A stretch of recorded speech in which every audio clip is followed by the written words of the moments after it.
여러분은 이런 책을 본 적이 있나요? 이 책엔 그림도 글자도 없고 오직 색깔만 있어요. 그런데 이 색깔들이 세상에서 제일 멋진 이야기를 들려줘요. 이 이야기는 황금색장에서 시작해요. 황금색을 보면 뭐가 생각나나요? 예쁜 보석이나 숨겨진 보물이 떠오르나요? 황금색을 보면 하늘나라가 생각나요.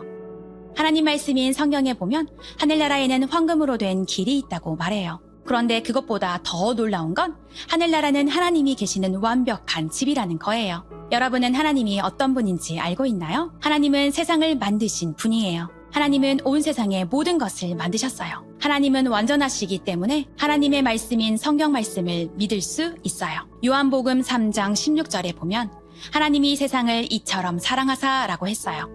여기서 세상은 바로 여러분과 우리 모두를 말해요. 사람은 하나님과 특별한 사이가 되도록 만들어졌어요. 그런데 우리가 하나님과 가까워지지 못하게 막는 한 가지가 있어요. 그건 바로 죄예요.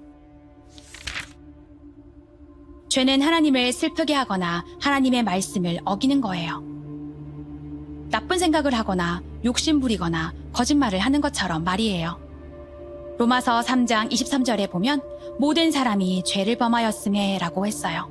여러분과 우리 모두가 죄를 지었어요.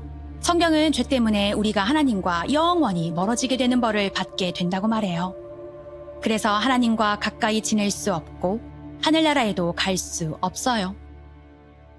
하지만 하나님은 우리를 너무 사랑하셔서 우리 모두를 죄에서 구하시려고 놀라운 일을 하셨어요. 하나님은 하나뿐인 아들 예수님을 보내주셨어요. 예수님은 하늘나라 집을 떠나 아기로 이 땅에 오셨어요. 예수님도 우리처럼 잘하셨지만 우리와 달리 예수님은 단 한 번도 잘못한 적이 없으셨어요. 예수님이 자라서 어른이 되었을 때 사람들에게 하나님에 대해 말씀해 주셨어요. 그리고 하나님만 하실 수 있는 놀라운 일들을 하셨어요. 예수님이 바로 하나님이라는 것을 보여주셨어요. 예수님은 죄가 하나도 없으셨지만 기꺼이 잡히시고 맞으셨어요. 그리고 십자가에 못 박히셨고 피 흘려 돌아가셨어요. 성경 고린도전서 15장 3절에 보면 이는 성경대로 그리스도께서 우리 죄를 위하여 죽으시고 라고 했어요. 하나님은 예수님이 십자가에서 우리의 죄의 벌을 대신 받게 하셨어요. 하지만 예수님은 죽은 채로 계시지 않았어요. 그 다음 절에는 장사 지낸 바 되셨다가 성경대로 사흘 만에 다시 살아나사라고 되어 있어요. 예수님은 다시 살아나셨어요. 예수님은 여러 사람에게 자신을 보여주셔서 진짜 살아계심을 증명하셨어요. 예수님은 지금도 살아계시고 하늘나라에서 세상의 왕으로 다스리고 계세요. 예수님이 해주신 일 때문에 우리는 죄에서 구원받을 수 있어요. 요한복음 1장 12절에 영접하는 자 곧 그 이름을 믿는 자들에게는 하나님의 자녀가 되는 권세를 주셨으니 라고 말해요. 예수님이 누구신지 믿고 예수님이 십자가에서 하신 일이 여러분의 죄를 없애주는 유일한 방법이라는 걸 믿으면 죄의 벌에서 구원받게 돼요. 하나님은 여러분을 하나님의 자녀로 삼아주시겠다고 약속하셨어요. 여러분은 하나님의 영원한 가족이 되는 거예요.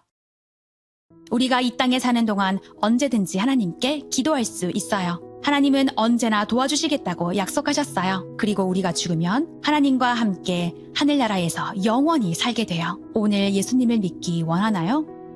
하나님께 죄를 지어 죄송하다고 말하고 예수님이 여러분의 죄를 대신해서 죽으신 것을 믿는다고 말씀드리면 돼요. 예수님을 믿으면 누구의 자녀가 될까요?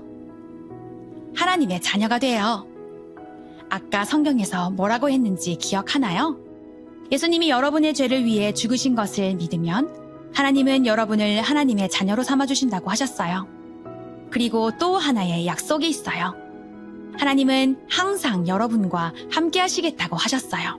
하나님은 내가 결코 너를 버리지 아니하고 너를 떠나지 아니하리라 하셨어요. 하나님은 여러분을 절대 혼자 두지 않고 도와주세요. 하나님께서 여러분이 옳은 일을 하도록 힘을 주시지만 하나님의 자녀가 된 후에도 우리가 죄를 지을 때가 있어요. 그럴 땐 어떻게 해야 될까요? 요한일서 1장 9절에 만일 우리가 우리 죄를 자백하면 그는 미쁘시고 의로우사 우리 죄를 사하시며 우리를 모든 불의에서 깨끗하게 하실 것이요 라고 되어 있어요. 자백한다는 것은 내가 죄를 지었다고 하나님께 솔직히 말하는 거예요. 그러면 하나님은 용서해 주시고 옳은 일을 하도록 도와주세요. 이제 마지막 색깔이에요. 초록색은 베드로후서 3장 18절을 생각나게 해요. 예수 그리스도의 은혜와 그를 아는 지식에서 자라가라.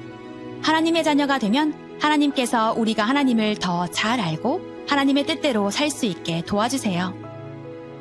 하나님을 더 잘 알기 위해 교회에 가고 성경을 읽고 하나님께 기도할 수 있어요. 성경 말씀에 순종하면 하나님의 방법대로 사는 거예요. 또 예수님이 여러분을 위해 하신 일을 다른 사람에게도 이야기해 줄 수 있어요. 그들도 예수님을 믿고 구원받을 수 있거든요. 예수님을 믿는다면 예수님을 보내주시고 죄에서 구해주시고 하나님의 자녀가 되게 해주신 것에 감사하다고 기도해 보세요. 이 이야기가 바로 색깔들이 들려주는 세상에서 가장 멋진 이야기랍니다.